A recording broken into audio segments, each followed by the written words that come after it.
Ladies and gentlemen, please find your seats. We are about to begin again. It's 11:40. This panel keeps you from having lunch, so we've got to get started, and it is a good one. If I look a little shorter, it's because I gave up on my shoes. I'm over it. It's 4 inches.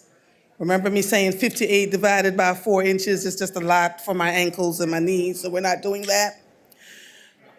I saw you all engaging each other. Thank you. That was wonderful. And you weren't just talking to people that you knew, you were having conversations with people that you did not know. And that is important.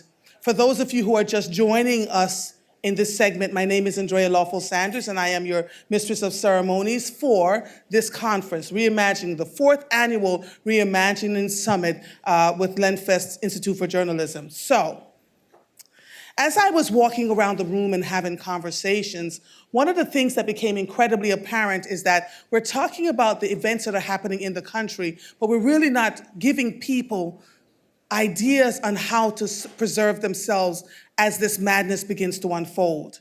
So, are we talking about how people can have food in supply, that they can have life straws in case our water becomes compromised, that they have, a can opener that is not electric because we work on everything that's electrical? Have we been having those conversations in our newsrooms or on our platforms as we move ahead? Because the time is getting shorter where people will be able to do those kinds of things. Do they have to-go bags that has their information in their passports, in my case too, because I'm a dual citizen, making sure that your hey, I do not play those games in these Wakandan streets. And I told y'all in 2016 that I need a plan, and I got a plan, right? Do you have cash at hand on home just in case the ATM and the banks go down? Has anyone thought about any of this and reporting any of this? Thank you, my sister. I see a hand over there. I feel like the price is right. Yes, yes, yes. So let's think about those things. Research and put that in your platforms as you're having the conversation, because it is important. We don't want people, because when pandemonium breaks out, that's a problem. So we need to be ready. All right, now that I've given you my 2-minute spiel. Building on earlier insights into how platforms like Instagram, Facebook, X, and TikTok are reshaping the way people access, engage with, and share news, this session will feature perspectives from local journalists and media organizations. We'll explore how they're adapting to these shifts, what strategies they are using to connect with audiences, and how they are leveraging social media to engage more effectively in an evolving digital landscape. Danya, Henninger, Cherri, Gregg. All right, I said Cherri, Gregg like that because, I love me some Cherri. We're friends. Wait, J or Jai? Jai. There you go. There you go. I have to be the thing with it. Listen, I got to be the Jamaican and ask the other question. And my thing just did a thing. Somebody connected with me in here. Darn social media, AI kind of thing. Come on. Crittenden. Yes. Come on, my brother. I am looking forward to this conversation. You know you have a finite amount of time. Engage the people. They will have questions, and let's go. Thank you so much, and it's wonderful to be here. I've been coming to these events since they've started, and it's always great to be able to connect with so many wonderful people. We have a treat right now following up on the great research that was done in the previous panel. What we're here to do today is to really focus on the impact that social media is having on the everyday experiences and work of journalists. My name is Letrell Crittenden. I am the new director of the Center for Community Engaged Media at Temple University. And my colleague David Mindich explained a lot about our work, and there'll be some additional information coming out as we're making a few moves in the near future. But basically our goal and our effort is to really do research and projects that are focused on improving civic information throughout communities. And a key aspect of that is what is done on social media and what is done with news influencers. And today we have an esteemed panel who will be discussing those issues.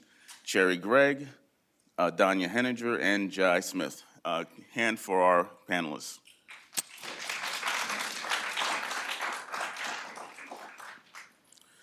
So just to kick it off, I'm going to allow them to talk a little bit more about their own work, but we'll just throw this particular question out, and let me go ahead and pull it up. How are you adapting to shifts in news consumption, and what platforms have been most effective? So we'll just give each of you an opportunity to introduce yourselves and to address that particular question. Cherri, would you please? I'm Yes, starting. that's fine. Okay. Good morning, everyone. My name is Cherri Gregg. I'm co-host of Studio 2 on WHYY Radio.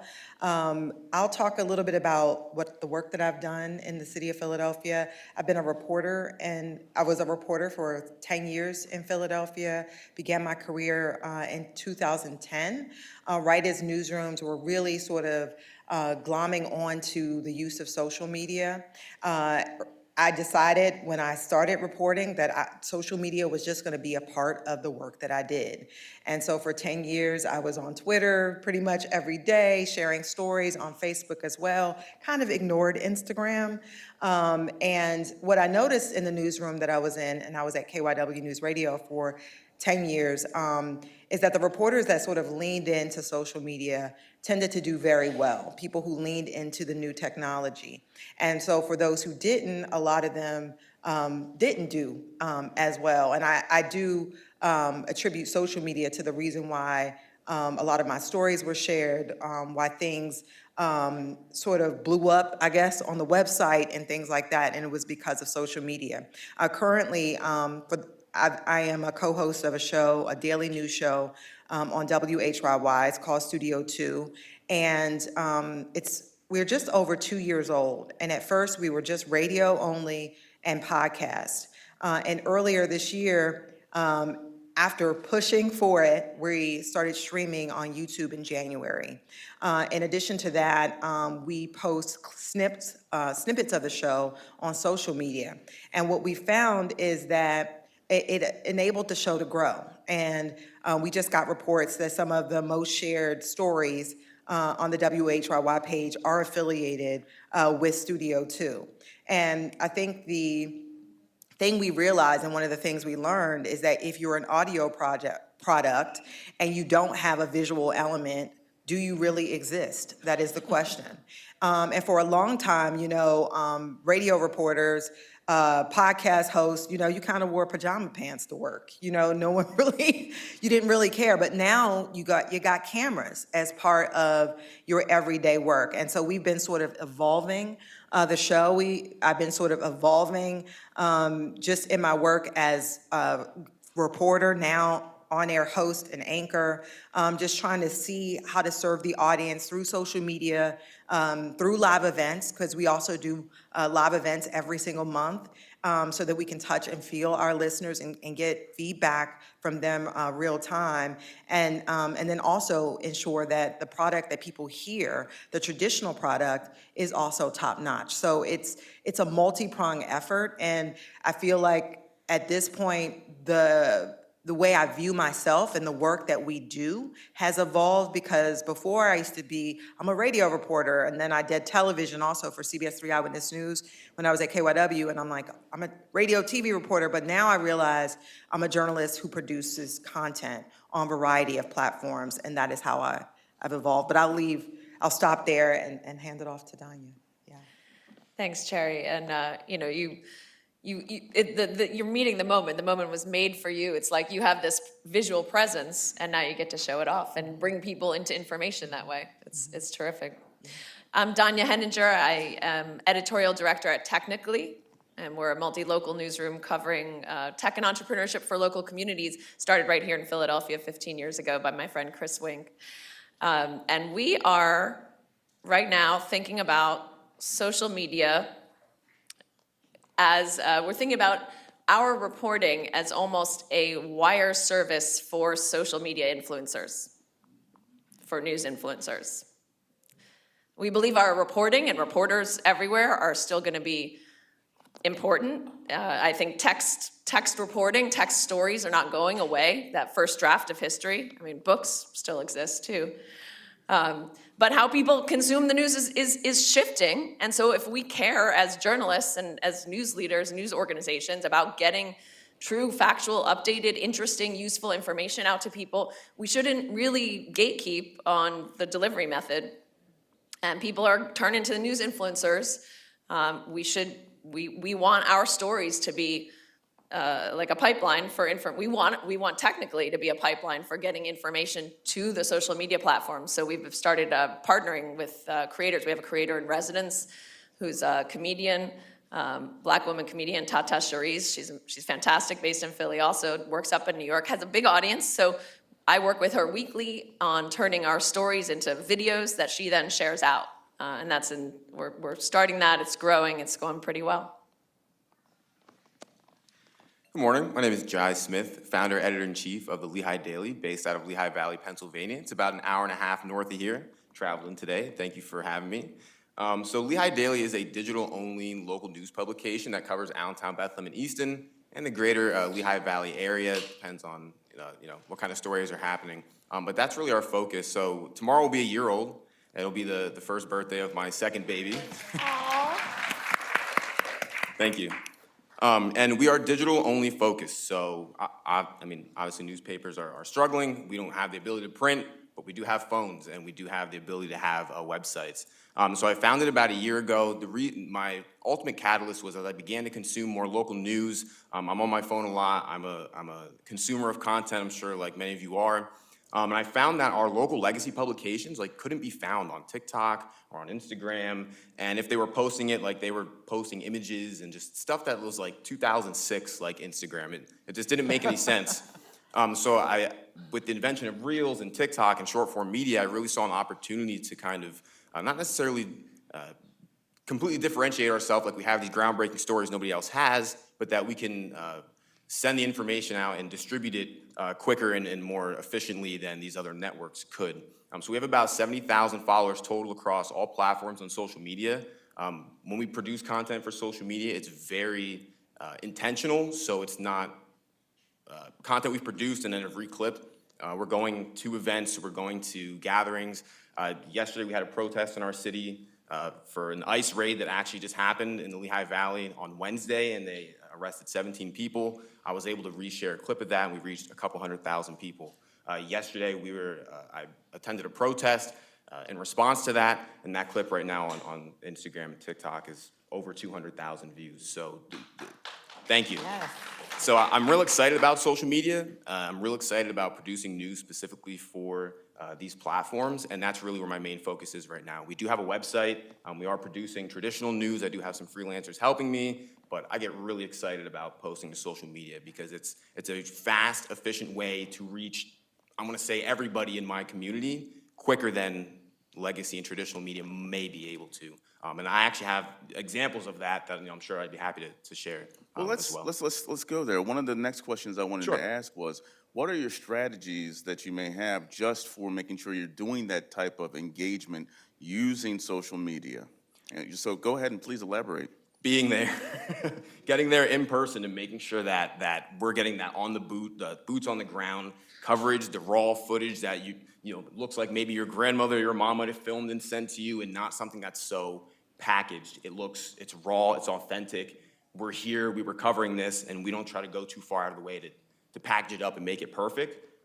We really try to make it as raw as possible. And then there's also algorithm strategies and things as well that you can employ, but it's really just about keeping it as raw as possible and not packaging it into this pretty perfect piece of content to distribute. Why do you want it to be raw? I think that's it gives more authenticity. I was here. I experienced it. You're seeing angles that maybe other reporters don't want to take or get into, but I also think I care a lot more. Not that people don't care, but this is my baby, so I'm here, and I want to get the best I can. And I think sometimes maybe when you're working for a network, you don't have that intentional passion. I need to cover this right now, and it's kind of a second thought, maybe just in my opinion from my experience. And then once you've actually developed this footage, how are you utilizing the platforms to actually get this message out to your potential audience? Yeah, great question. So I do a lot of the editing right inside of TikTok. It's a great tool to use, and it's free. It doesn't cost anything, depending on the kind of content I might edit in, like a Final Cut or an Adobe Premiere. But raw right in TikTok, usually 15 to 30 seconds, trying to make sure you get the those points in. I forget who said, make it short and sweet, and get all that information that you need in. And that's really it. It's real raw. Add some captions, make sure you're adding text to give people some context to keep them watching, so they can consume the content. Because we have very short attention spans, so anything that you can do to kind of get someone in further one more second is beneficial. The creator in residence videos, we started doing them at 90 seconds, and we just switched to 30. You might have to go to 50. You might have to go to 15. And Danya, you're a different platform than the Lehigh publication, but how are you going about trying to connect better with audiences on social media? In addition to the videos, in addition to the creator videos, we are doing carousels like on Instagram, and I guess we could put them behind somebody. Our CEO is also like a creator on TikTok, so he does the kind of images behind it. But somebody mentioned earlier, infographics are big, or we do text with bullet points so that it is short and sweet, so that people can get the point across. The idea of why raw, I feel what we want to do is we want to give people the tools and the information so that they can go talk about this information out in the rest of the world to their friends. We want to make everybody else feel smart. Give them the bullet points, they can talk about it. If they get in a discussion with their friends or family, someone's going to go online probably and research and find the articles, the actual text articles. That's why those text articles are still important. But just get people talking about it with the short bits of information that start the conversation. That's our strategy. And Cherri, do you have any particular strategies that you've been employing? Well, one thing we do is we do a lot of polling, and we use a lot of the commentary that we get online to add context and color to the show. So every morning, and that's how we sort of figure out what types of questions are actually engaging. So a lot of it is trial and error, to be honest.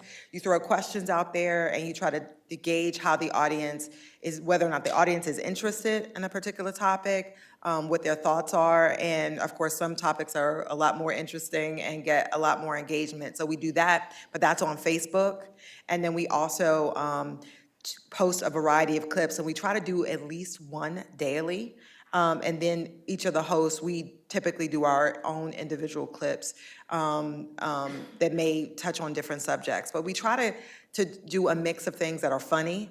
Sometimes people actually need a little bit of break from the seriousness of news, and people engage in that type of thing, but they love local content that brings them interesting facts about their area that maybe they haven't heard from other places. But we also try to do hot takes that are from the show as well.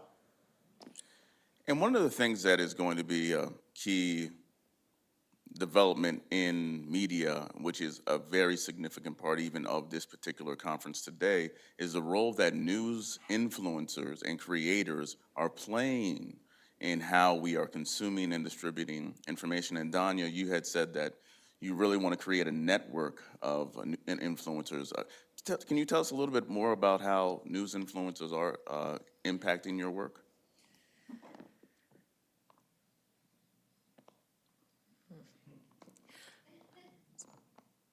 So far, some news organizations, I think, have done a great job of turning their reporters into news influencers. So it doesn't necessarily have to be outside partnerships. I'll start with that and say, if a reporter at some of the digital startups, maybe some of the broadcast stations too, from what we heard earlier, goes out and, yes, the woman who was up here earlier and saying, like, walk into work and, hey, besties, here's what's going on in the news today, that she has become a news influencer. So I don't want to suggest that news influencers are only outside of traditional media orgs.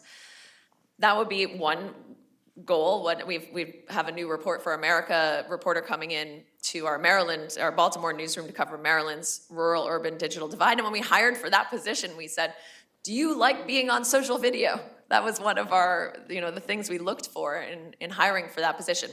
But the other part of our strategy is partnering with other news influencers who have, one of the benefits is you can look for people who have the audience that you want to reach, right? Do they already have an audience who, in our case, is interested in entrepreneurship, for example, startups, how to start your own business, how to run your own business, what you need to know.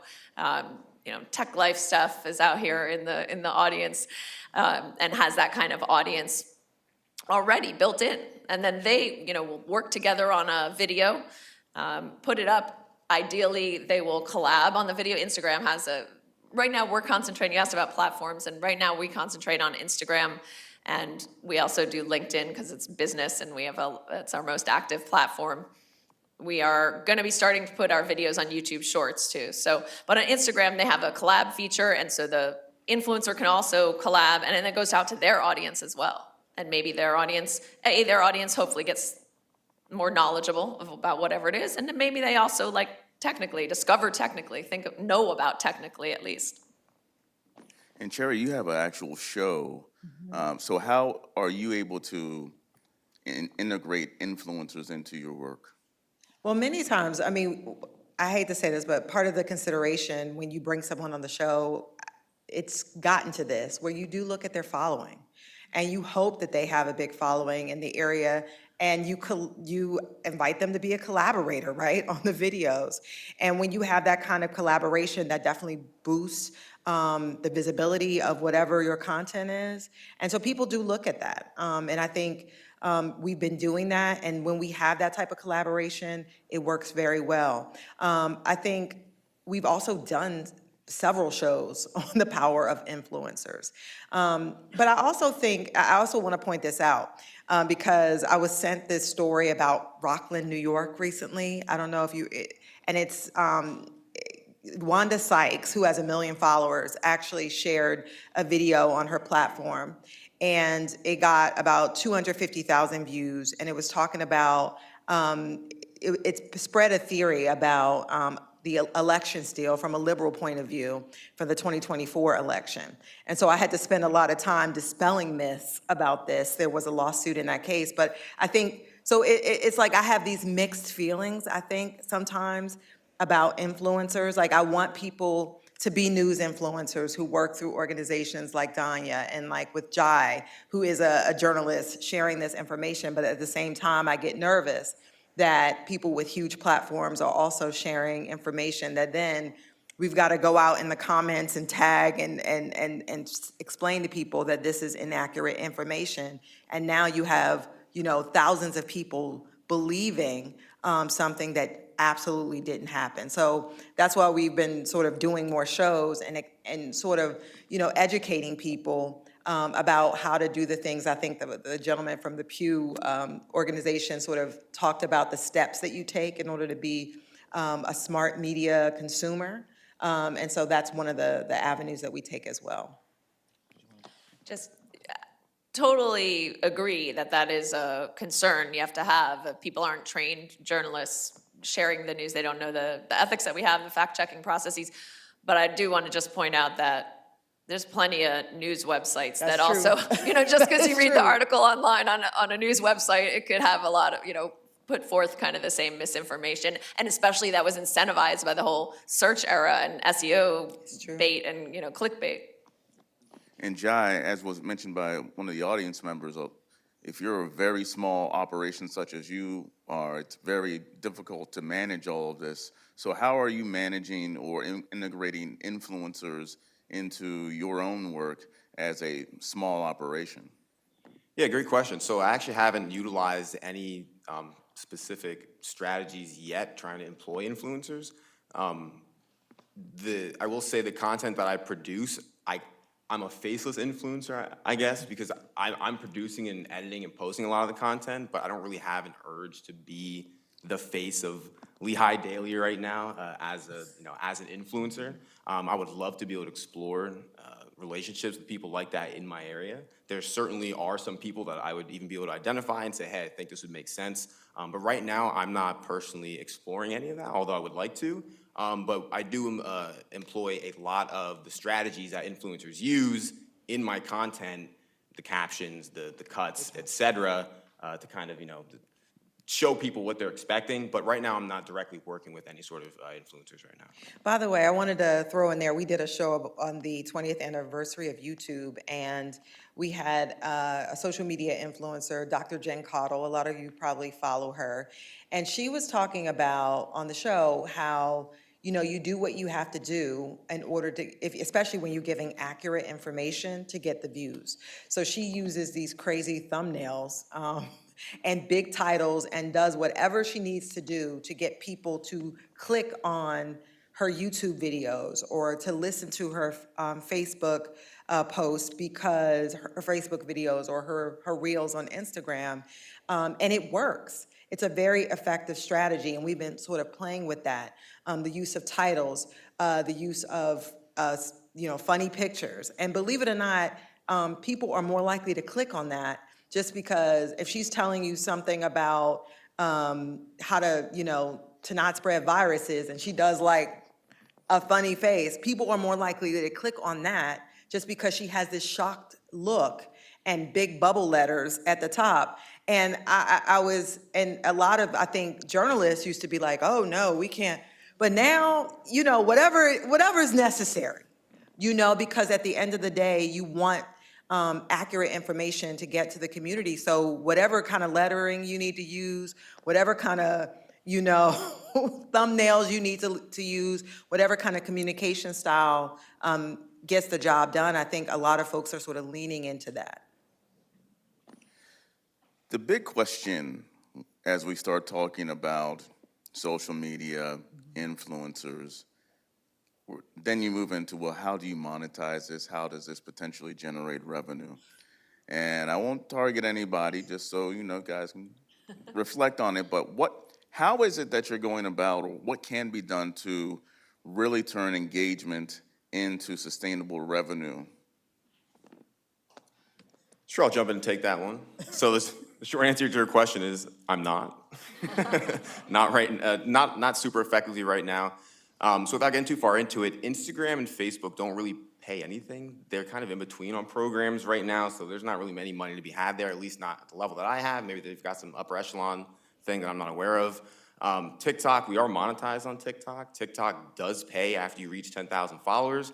You have to post a video that's a minute long, and then that kind of goes against the, hey, we need that 15 to 30 second piece of content to get there. So it's a very interesting balance of, hey, the shorter content is gonna reach more people, but you need to have a minute long video and have a viral video to make anything. So I've made maybe $80 on TikTok. It's not anything to write home about. What I will follow up with is that I've sold a couple promoted videos for local businesses, for local breweries opening, a local bakery, and partnered with them to basically highlight the business in 15 or 30 seconds and charge them a flat rate for that. So that's really the only way I've monetized those platforms right now. But I'll say the intangibles are the brand recognition that I've picked up. So like I said, I don't use my face at all for the publication, but I wear a hoodie a lot that has our logo on it. And I'll be out covering things and people will say, oh, pat me on the back. Hey, thanks for coming out. Appreciate you being here. I've seen your stuff on Instagram and TikTok. And I'm like, thank you. I have no idea who these people are. They're just people in the community. So a lot of community wealth, not so much in the pocket right now. But if you want to, if you move to a reader revenue strategy, then you can turn that community wealth into monetization. Yeah, absolutely. Right? Membership or donations, and that's what I think social media is marketing. It's brand marketing. You're not getting converted. You do not. It rarely makes sense to push out social media content with the goal of getting clicks back to your website. That doesn't happen. People don't take that extra step, but also the platforms do not like it. They discourage it. We just had a recent LinkedIn post that got, for us it's a lot. It was like 13,000 impressions for this story, and it was 500 people clicked. is what LinkedIn told us. We went and looked, and 100 people, 1 out of 5 of those people clicked through, because LinkedIn shows you this page. Oh, are you sure you want to leave LinkedIn? 4 out of 5 people said, no, I don't care. I'm not gonna. So it's not a direct conversion, but the conventional wisdom taken from consumer retail marketing is that you need 3 touches to actually make a purchase. So this is one of your touches. Yeah, I agree with what Danya says, and I'll say that since we went to YouTube and we started posting all that on Instagram, I have added like 1,000 followers on my Instagram account in like 6 months, without doing a lot of just posting those videos. I look up and I got like 10, I know, I got like 10 new followers, 20 new followers. This video, you get 100 new followers. So that grows your reach as well. And I think at this point, our goal is simply brand awareness. When you launch a new product, it takes a while just to educate people what to expect from you. And so we're using the social media platforms to do that. And we're not really necessarily trying to convert those people to podcast listeners or whatever. But trust me, if anybody has the recipe on how to do that, please, I will give you my email, my cell phone number, all that, because we want to know how to do that. But we're working on it. And we're hoping that, I will say that sometimes when we promote events, we do get people who did see posts and they show up to live events through Instagram. So that's a touch. That's an in-person touch that you get through social media. And just briefly, you talked about sponsored like ads, and that can work, and that has worked for Technically. We have our creator in residence, and we have some clients like coding boot camps, for example, who want to reach our audience, who have paid us, done kind of underwritten for a video series with this creator in residence. So you could get direct client or sponsor work to go right on social media if you show that you can do it well.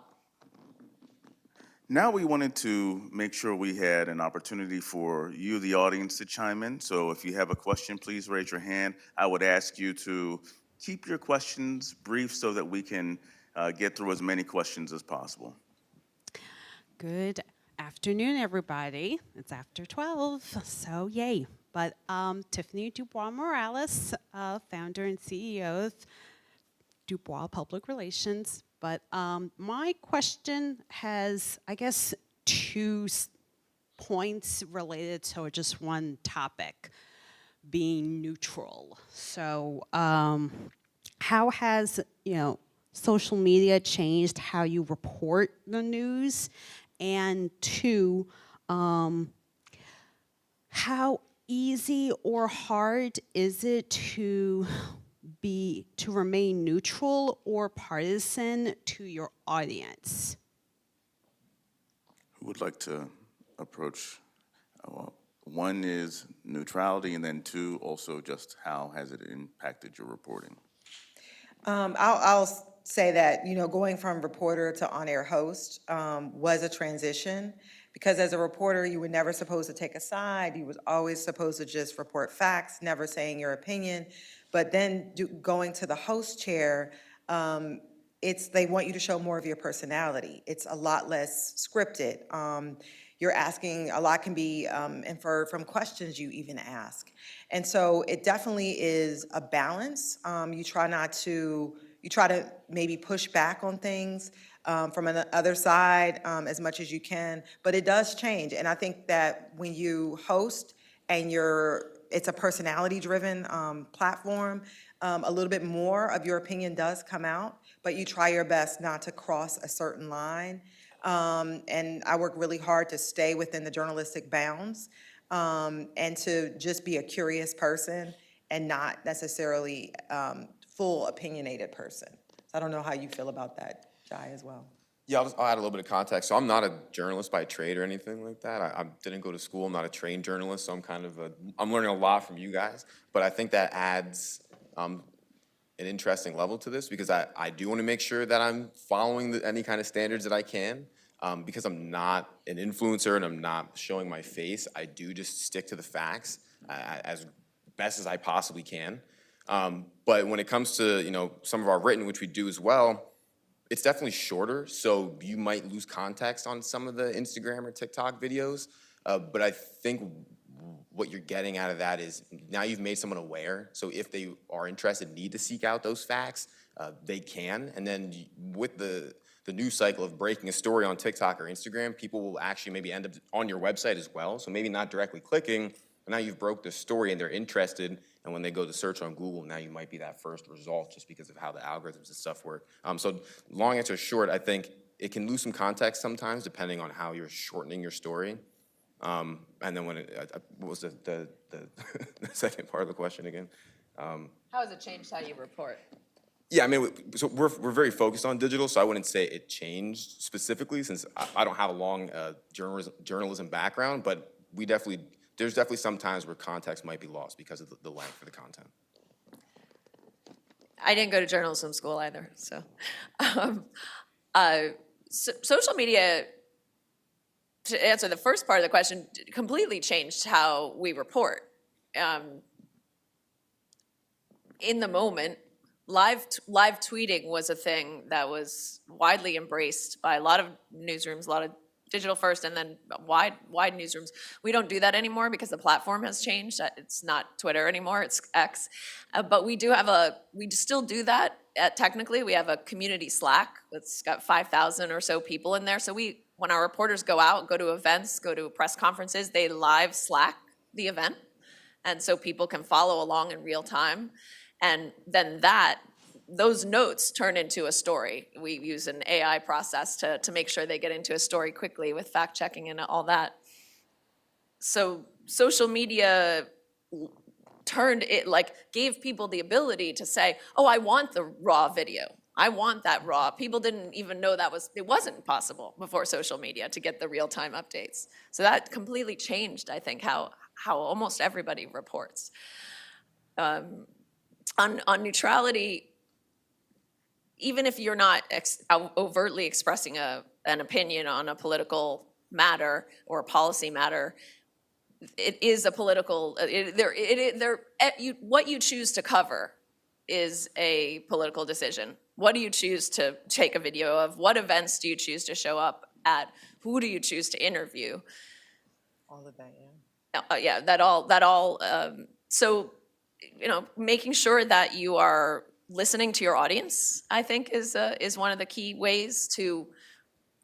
I don't think there is such a thing as neutrality. It doesn't exist in this world. We're all humans. We all have opinions. So listen to your audience. Listen to the feedback. What's going on? What isn't being heard? That's one of our roles as journalists. What isn't being heard? What are the truths? What is actual truth? I mean, staying the best way to stay neutral is to be based in truth. Hello, Stephanie Humphrey, Building Street Media. I had a question about platform choice. I think a lot of journalists in the room maybe shy away from social media because it seems like you have to be everywhere all at once. How are you making your decisions on which platforms you choose to post on and engage with? Can I jump in there again? The bad answer is you got to be on all of them. You have to. They almost operate in their own different worlds. Things that I post on Instagram and TikTok will get a completely different side of the coin on Facebook, and vice versa. So, fortunately or unfortunately, you're gonna have to be on all of those if you want to be able to reach the most people that you possibly can. As with the gentleman from Pew, which was so useful, showed, we did look at some research of where, because technically has a very specific kind of a niche audience of technologists and entrepreneurs, and where people in the innovation community are active. And then we found that LinkedIn, they're active. Instagram, surprisingly, they're active, more so than TikTok, which is why we haven't yet started a brand TikTok account, but I think we're getting close because it's time. We gotta be on there, especially with that spike that people are getting news on TikTok even more and more. We purposely made the decision that we are not engaging on X. We can make those kinds of decisions also. Yeah, I think It depends. I think that Facebook is good for certain things, and those things are different than what TikTok or Instagram would be good for. And to the extent you need to put something on X, because I used to, Twitter was my primary platform That's why I'm a for many, journalist. many years. And I'm so sad to abandon that because I used to love that platform for news. But LinkedIn has turned out to be a really powerful platform as well. But I've been focused on the videos, primarily on Instagram and TikTok, and more Instagram. It seems to have a pretty good engagement, a lot of polling on Facebook, and just trying to figure out how you can use, repurpose content. So how many platforms can you use that same Instagram reel? Can you also use it as a YouTube short? And how do you sort of like streamline the process, even if the messaging is slightly different? So because you only have so much time, and we're doing a daily show, so you kind of have to move on. So the question is, how can you create a streamlined process where that content can be used on multiple platforms? Oh, hi. My name is Denise Clay Murray, and I am the co-host of Philadelphia Hall Monitor on WPPM. Yes, it's a shameless plug. Don't hurt me.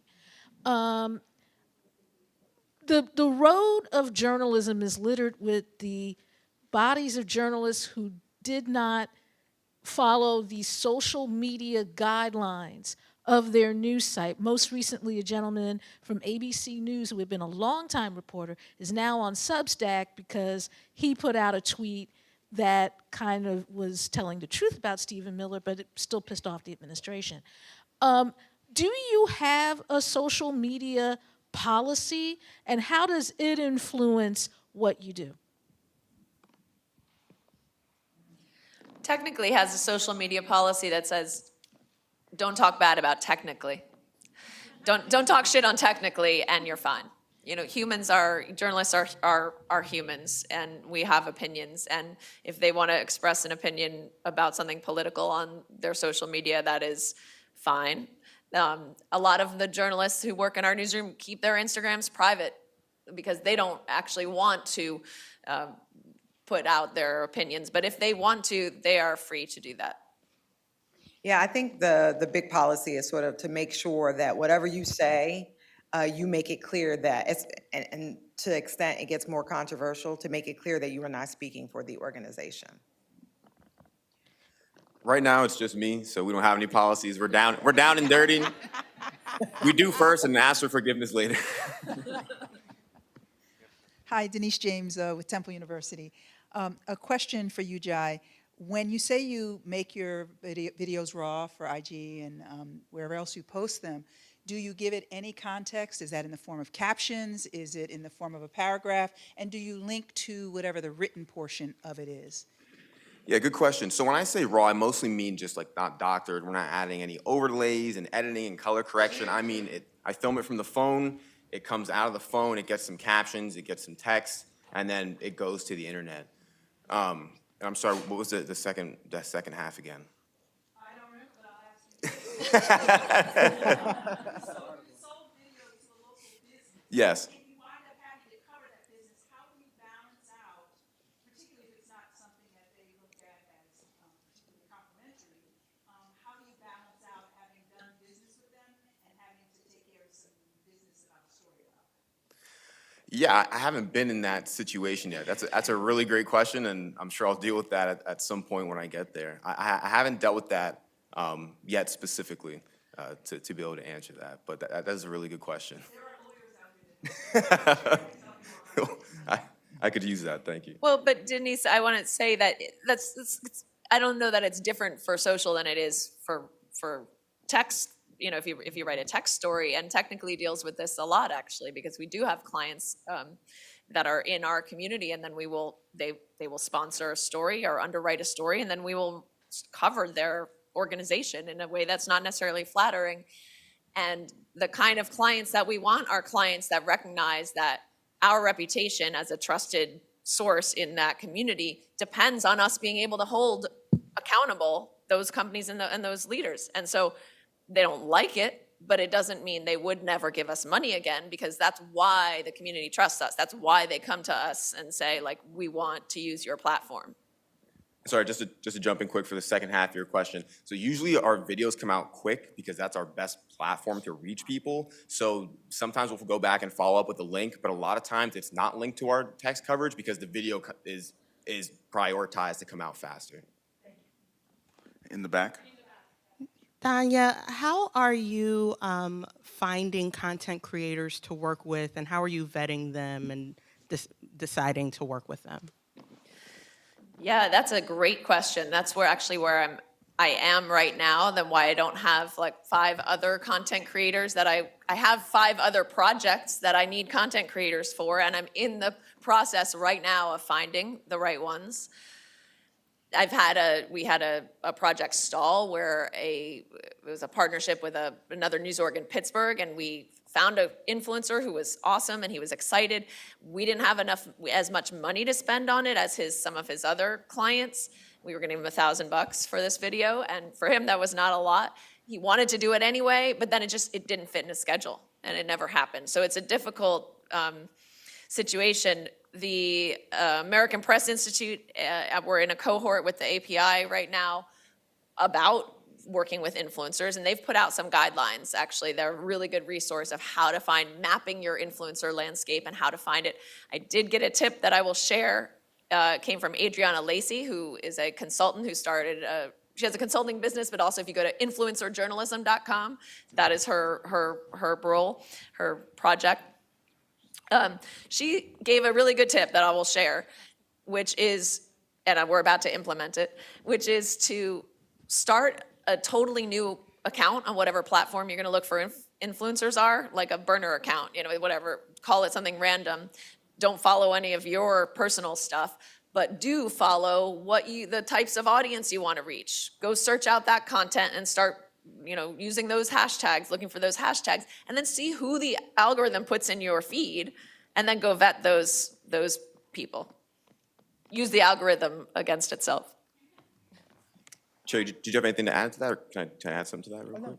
So I was just at another summit on Wednesday, and I don't know this gentleman, but I thought it was a cool tool, and I thought it'd be helpful for that question. The tool or the product was called Social Current, I believe, and that's a platform where you can match agencies and organizations to influencers, and it seemed like a great product. I haven't tried it myself, just something that I thought of. So there are products out there to kind of help you match and find people to work with. Final question. Yeah, so two for Jai. I'll try to keep it quick. The first one is, would you consider yourselves a social first outlet, or do you really try to have a 50-50 balance with your digital site? And then the other thing is, you mentioned the small businesses that you've been working with. Obviously, this is a better question for them, but I'm just curious from your perspective, what do they value about what you offer? Because there's a lot of options for small businesses. So why do you think they're interested in you, and how did those relationships come about? Yeah, so right now I'd say we're certainly social first, but the written part and archiving history is still very important. There's still a lot of traffic there. The reason we kind of moved to social was because it's not easy to get those Google clicks, and we don't have a huge newsroom to be producing 20 or 30 pieces of content per day. So right now we're very social first and kind of using that to help drive our written and be able to get us to a point where we can fulfill that need of the business as well.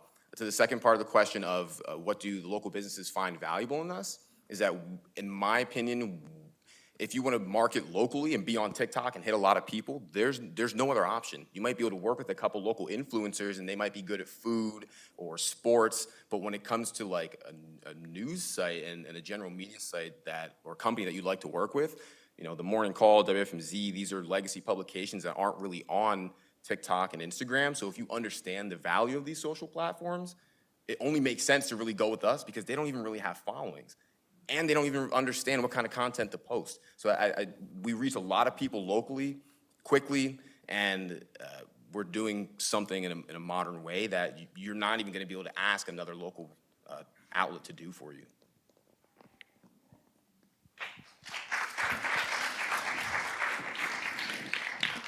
Thank you all, and thank you for the time to have this conversation.